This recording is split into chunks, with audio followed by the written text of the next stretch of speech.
There comes a moment when life stops shouting and starts whispering, not because the world has changed, but because you have before this moment. The signs were always there, you just weren't shaped to see them. Your fears distorted them, your attachments blurred them, your old identity rejected them. Readiness is not optimism, it is integration when you are ready.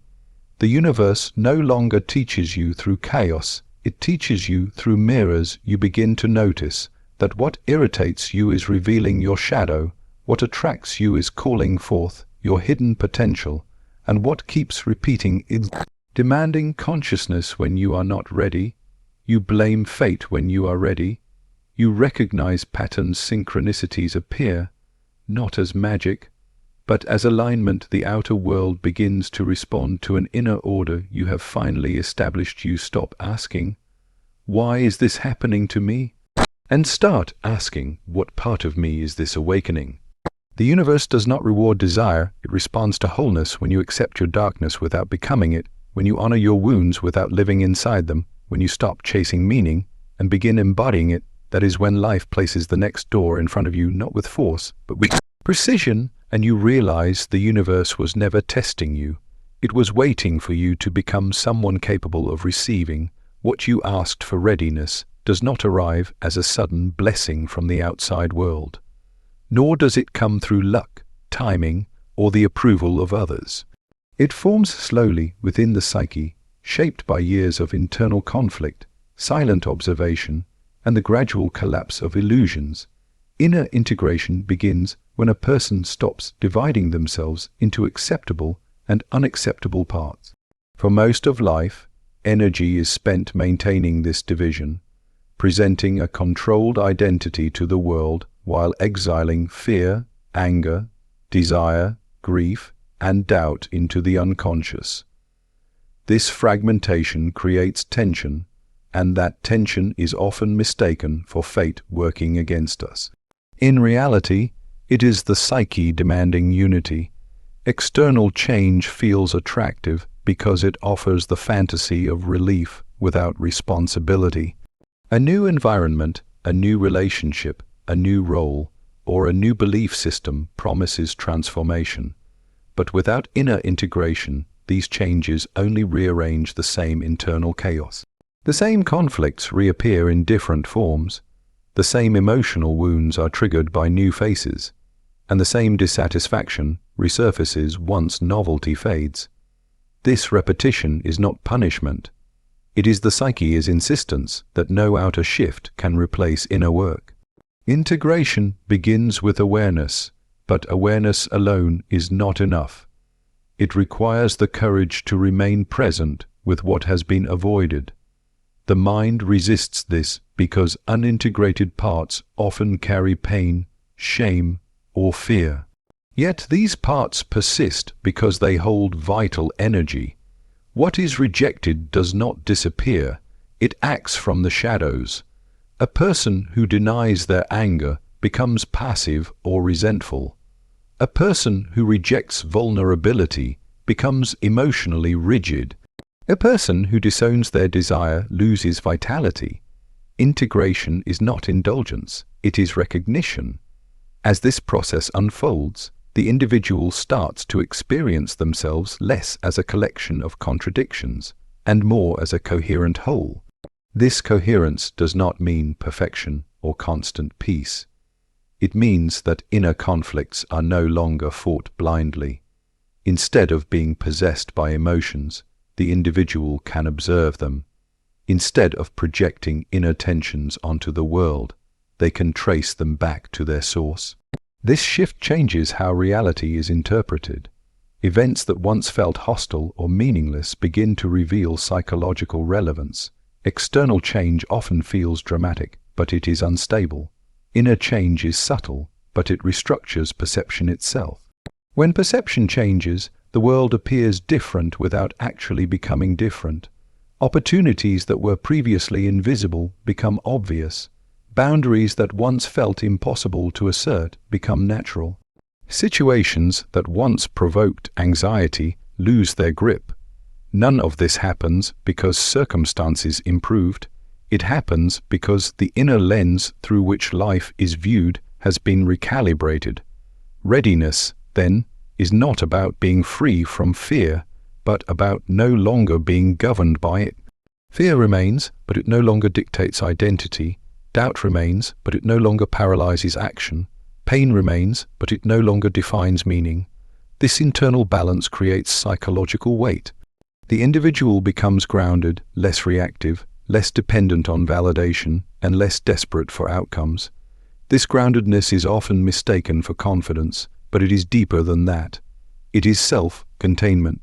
When a person is internally fragmented, they seek completion through the external world. They expect relationships to heal their wounds, success to grant worth, and recognition to stabilize identity. This creates dependency and disappointment. When a person is integrated, relationships become exchanges rather than rescues. Work becomes expression rather than compensation. Recognition becomes pleasant rather than necessary. The external world no longer carries the burden of fixing the inner one. This is why external change without integration feels hollow. Even success can feel empty when it is built on unresolved inner conflict. Achievement gained to escape insecurity only reinforces it. Movement driven by avoidance leads in circles. Integration redirects energy inward first, not to retreat from life, but to meet it fully. Once this happens, action becomes precise instead of compulsive. Inner integration also reshapes the experience of time. Impatience softens because urgency was rooted in inner lack. The constant feeling of being behind or missing out loses its power. The individual no longer rushes to become someone else, because they are no longer at war with who they are. This does not lead to stagnation, it leads to deliberate movement. Growth becomes intentional rather than frantic. The world responds differently to integrated individuals, not because reality favors them, but because their behavior changes in subtle ways. They communicate more clearly, choose more wisely, and withdraw energy from situations that drain them. They stop forcing outcomes and start recognizing alignment. This creates the illusion that the universe has changed its attitude toward them, when in truth they have stopped resisting themselves. Inner integration also brings responsibility. Once unconscious patterns are seen, they cannot be unseen. Blame loses credibility. Victimhood dissolves. This can feel heavy at first, but it is the weight of agency. The individual realizes that much of what they called fate was repetition driven by unexamined inner dynamics. This realization is not meant to induce guilt, but clarity.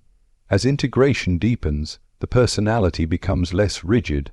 Identity becomes flexible, capable of adaptation without self-betrayal. Contradictions are held without collapse. Strength and softness coexist. Logic and intuition inform each other. This internal dialogue replaces inner warfare. Energy once spent suppressing or defending now becomes available for creativity, insight, and presence. Readiness emerges quietly from this state. It is not announced. There is no dramatic signal. It is recognized in how one responds to life. The need to prove diminishes. The fear of loss weakens. The attachment to specific outcomes loosens. This does not mean detachment from life, but deeper participation in it. Action arises from alignment rather than compulsion. At this point, external change becomes meaningful because it is no longer used as a substitute for inner change. New opportunities are met with discernment rather than desperation. Challenges are faced without immediate self-doubt. Setbacks are processed without identity collapse. The inner structure can now support outer expansion. Readiness is the psyche reaching sufficient coherence to engage reality without distortion. It is the moment when the individual can receive what life offers without misusing it or being overwhelmed by it. Until then, the universe withholds not out of cruelty, but because what is given prematurely becomes destructive. Power without integration inflates the ego. Love without integration creates dependency. Knowledge without integration breeds arrogance. Inner integration prepares the individual to hold complexity. Life does not become simpler, but the person becomes capable of meeting complexity without fragmentation. This capacity is rare, and it is earned through confrontation with oneself rather than escape. It cannot be rushed or outsourced. It is built through honest reflection, sustained awareness, and the willingness to remain conscious in discomfort. When inner integration stabilizes, external change stops being the goal and becomes the byproduct. Life reorganizes itself around the individual's psychological center. Choices align, relationships recalibrate, and direction clarifies, not because the universe has finally decided to cooperate, but because the individual is no longer divided against themselves. Chaos is often experienced as something that arrives from the outside, an unpredictable force that disrupts plans, relationships, and identity. Yet chaos does not emerge randomly. It becomes visible when unconscious material pushes its way into awareness.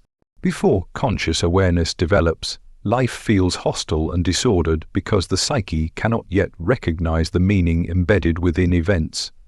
The individual experiences life as something that happens to them rather than something that speaks to them. In this state, chaos feels personal, unfair, and overwhelming. When conscious awareness is limited, the mind seeks control through rigid narratives. It labels events as good or bad, success or failure, reward or punishment.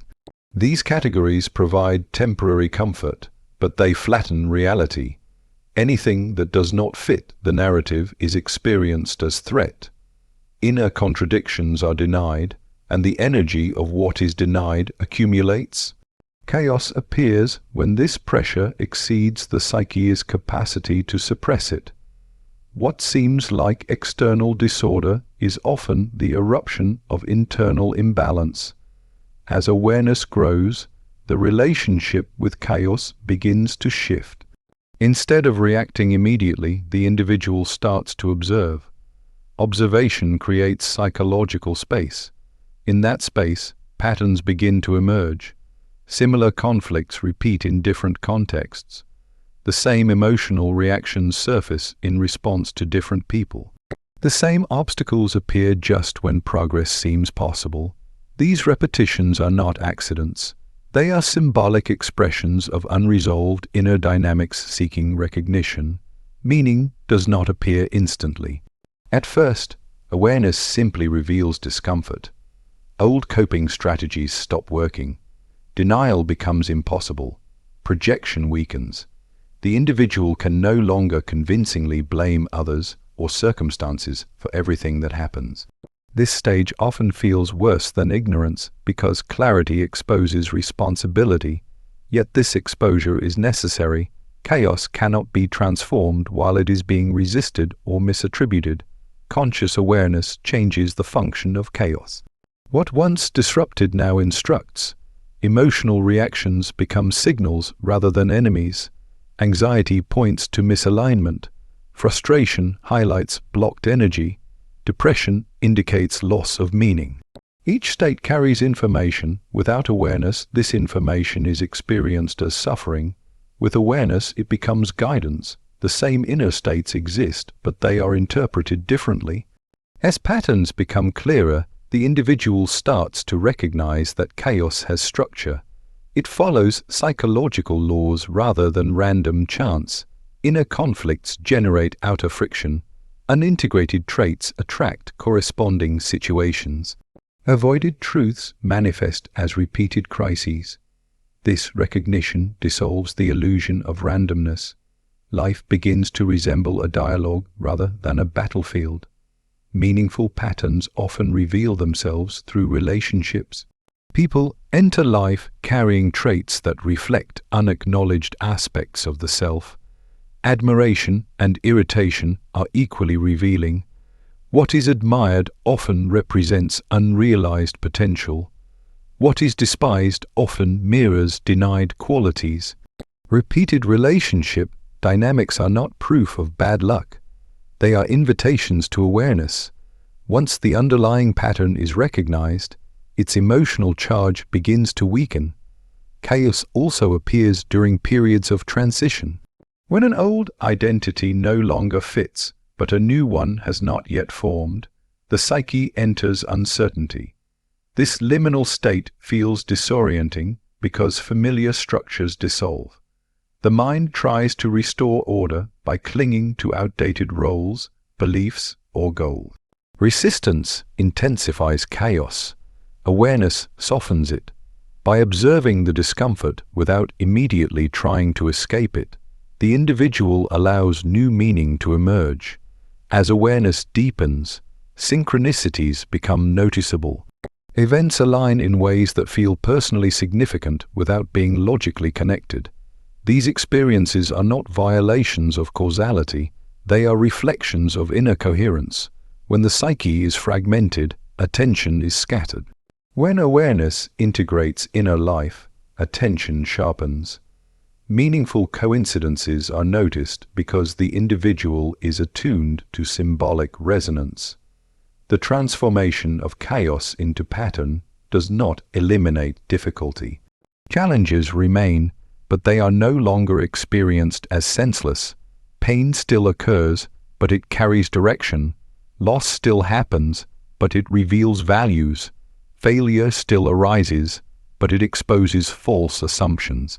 Awareness does not protect from life, it makes life intelligible.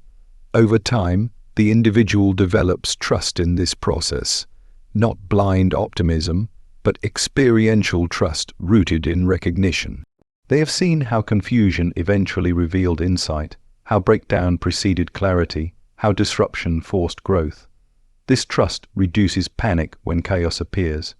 Instead of immediately trying to control or escape it, the individual listens. They ask what is being asked of them internally. This listening requires humility. Meaning cannot be forced. The ego prefers clear answers and quick solutions. Awareness accepts ambiguity. It allows questions to remain open. In this openness, deeper understanding forms. Rushed conclusions collapse under complexity. Sustained attention uncovers depth. As patterns are recognized, choice expands. The individual is no longer compelled to repeat the same responses. Awareness interrupts automatic behavior. A familiar trigger arises, but instead of reacting, the individual pauses. This pause is transformative. It creates the possibility of a different outcome. Over time, repeated pauses reshape character. The world begins to feel less chaotic, not because it has become orderly, but because the individual has developed an inner map. They understand their tendencies, vulnerabilities, and projections. They recognize when old wounds are being activated. This self-knowledge reduces confusion. External events still fluctuate, but their psychological impact stabilizes. Meaningful patterns also reveal purpose, not as a fixed destiny, but as a direction. The individual senses where energy flows naturally and where it stagnates. They notice which activities deepen engagement and which drain it. This awareness guides decisions more reliably than external advice. Life feels guided from within rather than imposed from without. Chaos loses its identity as an enemy. It becomes a threshold. Each disruption signals that consciousness is being asked to expand. Avoidance prolongs suffering. Engagement transforms it. The individual learns that chaos often appears not when something is going wrong, but when something outdated is dissolving. As awareness matures, the individual no longer seeks to eliminate chaos entirely. They understand that growth requires instability. Too much order leads to rigidity. Too much chaos leads to disintegration. Awareness balances the two. It allows enough structure to function and enough openness to evolve. meaningful patterns continue to unfold, layered and complex. Awareness does not grant final answers. It grants the capacity to perceive coherence within flux. Life remains uncertain, but it is no longer incomprehensible.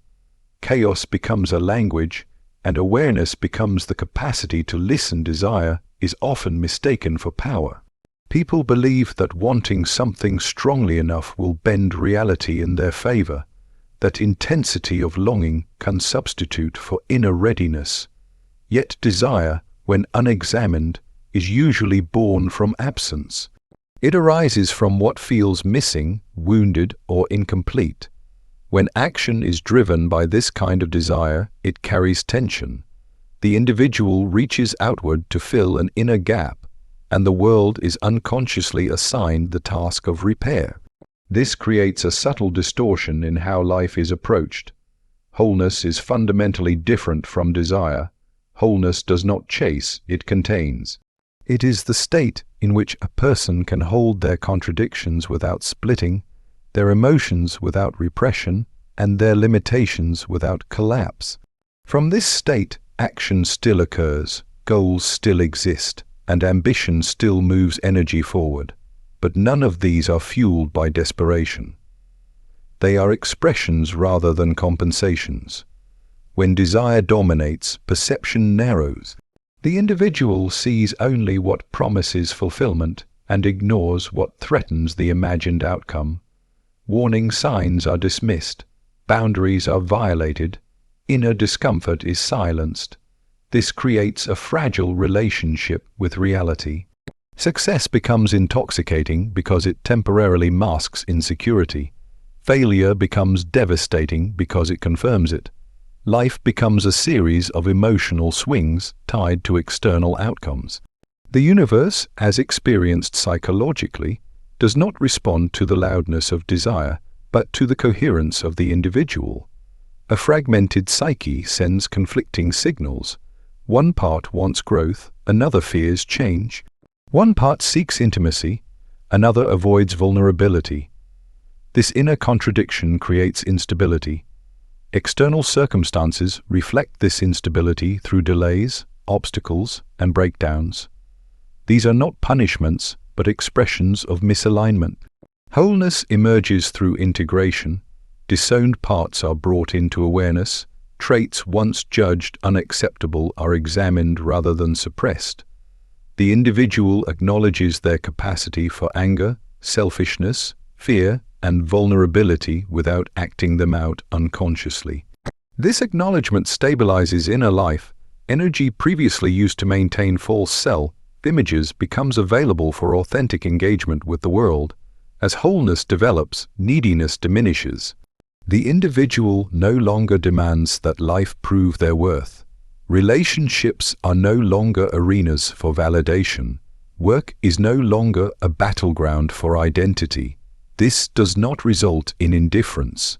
On the contrary, engagement deepens. Freed from inner conflict, attention becomes more present. Effort becomes more effective. The difference between desire and wholeness becomes evident in how one responds to uncertainty. Desire panics when outcomes are unclear. It seeks guarantees. It tries to control variables. Wholeness tolerates ambiguity. It trusts its capacity to respond rather than its ability to predict. This tolerance reduces anxiety and allows perception to remain flexible. The universe, in this sense, mirrors inner states. A person driven by lack experiences scarcity. A person rooted in wholeness experiences sufficiency. Opportunities arise not because the world suddenly becomes generous, but because the individual can now recognize and receive what was previously overlooked or mishandled. Wholeness also alters the experience of rejection and loss. When identity is tied to outcomes, loss feels like annihilation. When identity is grounded internally, loss becomes painful but not disintegrating. Grief is allowed to exist without collapsing self-worth. This emotional resilience changes behavior. The individual is more willing to take meaningful risks, because failure no longer threatens their core. Desire often rushes. It wants results quickly to relieve discomfort. Wholeness moves at a natural pace. It senses when to act and when to wait. This timing is not strategic calculation, it is attunement. Actions taken from this state tend to align with circumstances rather than collide with them. What feels like luck from the outside is often the result of this internal synchronization. Another distinction lies in how success is held. Desire clings. It fears loss even while enjoying gain. Wholeness appreciates without possession. Success is integrated into life rather than becoming its center. This prevents inflation of the ego and reduces the fear of decline. The individual remains balanced across changing conditions. Wholeness does not eliminate desire, it refines it. Desires become conscious, realistic, and aligned with values. They are no longer attempts to escape oneself, but ways to express oneself. This alignment creates sustainability. Effort does not lead to burnout because it is not driven by inner conflict. The universe's response to wholeness can be understood as reduced resistance. Life flows more smoothly not because obstacles disappear, but because the individual stops creating unnecessary friction. They stop pushing against their own nature. They stop pursuing paths that contradict their psychological structure. This self-honesty simplifies decisions. When a person is not whole, even gifts can become burdens. Love triggers fear, power triggers arrogance, responsibility triggers avoidance. The psyche lacks the internal structure to hold what it receives. Wholeness builds that structure. It creates containment. The individual can now receive without distortion. This is why intense desire alone often leads to frustration. The individual may achieve what they want and still feel empty or destabilized. The external gain exposes internal fragmentation. Wholeness ensures that what arrives can be integrated into life meaningfully. The movement toward wholeness requires patience. It involves facing discomfort without immediately seeking relief.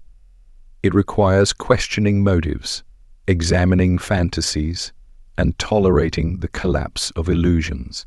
This process can feel like loss because false hopes fall away, yet what remains is solidity. As wholeness deepens, motivation shifts. The individual is no longer driven by proving, escaping, or compensating. They are moved by curiosity, contribution, and expression. These motivations are stable. They do not fluctuate wildly with circumstances. The universe's apparent cooperation with wholeness is not mystical favoritism. It is the natural result of alignment between inner structure and outer reality. When a person is whole, their actions carry coherence. Their words match their behavior. Their intentions are not undermined by hidden fears. Reality responds to this coherence with clarity. Wholeness also brings ethical depth. The individual becomes aware of the impact of their actions. They no longer sacrifice long-term integrity for short-term gain. This integrity builds trust, both internally and externally. Relationships stabilize, opportunities deepen. Ultimately, the universe reflects the state of the one who engages it. Desire shouts but confuses. Wholeness speaks quietly but clearly. What arrives in life is shaped less by what is wanted and more by what the individual has become capable of holding.